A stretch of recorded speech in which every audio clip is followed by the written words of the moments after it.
আজ আমি আমের আচারের রেসিপি করব। আপনারা সবাই দেখতে থাকুন এবং সাথে থাকুন।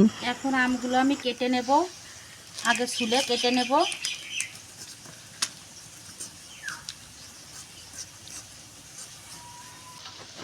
আম এই যে আমার ছোলা হয়ে গিয়েছে, এখন আমি কেটে নেব। এই যে আটি হয়ে গিয়েছে আমের ভিতরে, এখন আমি 4 ভাগ করে কেটে নেব।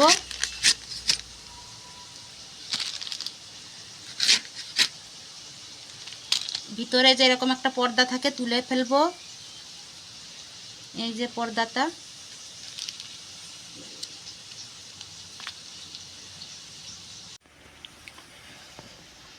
এই যে 4 ভাগ করে কেটে নিয়েছি, এখন দিয়ে দেব জলের ভিতরে। এক এক করে এইভাবে কেটে নেব সব আমগুলো। সব আমগুলো আমার কাটা হয়ে গিয়েছে, জল থেকে তুলে আমি চালনে দিয়ে রেখেছি জলটা নিংড়ানোর জন্য।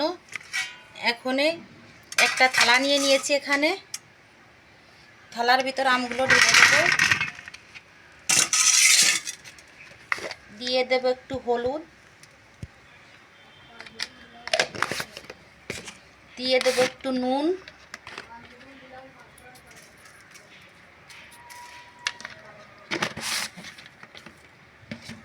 একটু মেখে নেব।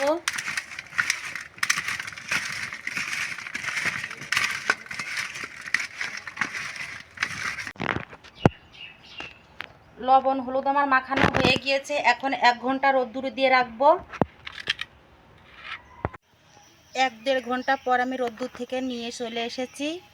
এখন এদিকে কড়াইটা আমি বসিয়ে দিয়েছি, উনুনটা আমি এখন ধরিয়ে নেব। এখন ভেজে নেব শুকনো কড়াইতে 5 ফোড়ন। জিরেটা আমি বেশি দিয়েছি। 5 ফোড়ন আর জিরেটা আমার ভালোভাবে ভাজা হয়ে গিয়েছে, এখন আমি ঢেলে নেব।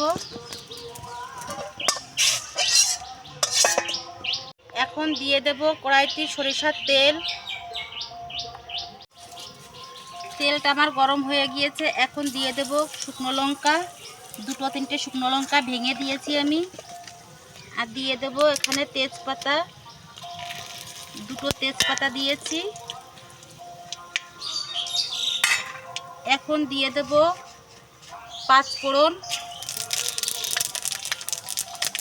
5 ফোড়ন দিয়ে আমার ভালোভাবে সেন্ট বেরিয়ে গিয়েছে, এখন দিয়ে দেব আম।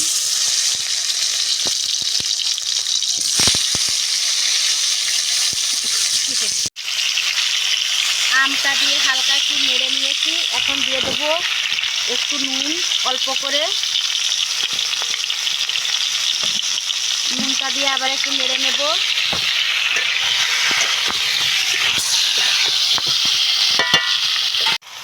দিয়ে দিয়েছি এখানে 1 কিলো আখের গুড়।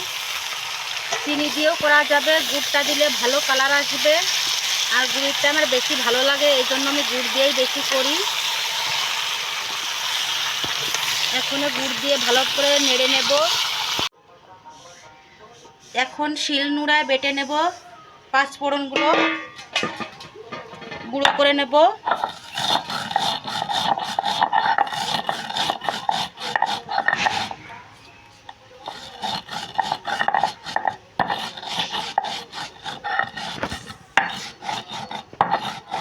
গুঁড়ো আমার করা হয়ে গিয়েছে, এখন আমি তুলে নেব।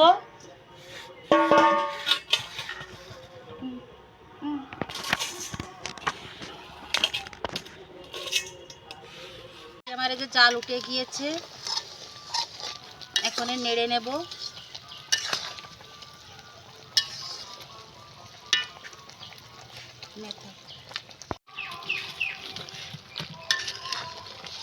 আচারটা প্রায় আমার হয়ে এসেছে, রসটা অনেকটা কমিয়ে গিয়েছে, আমি আর সামান্য একটু রসটা কমিয়ে নেব। আমার আমের আচারটা আমার রেডি হয়ে গিয়েছে, এখন আমি নামিয়ে নেব। এখন দিয়ে দেব ভাজা মশলা গুঁড়োটা, এটা দিয়ে আমি নামিয়ে নেব।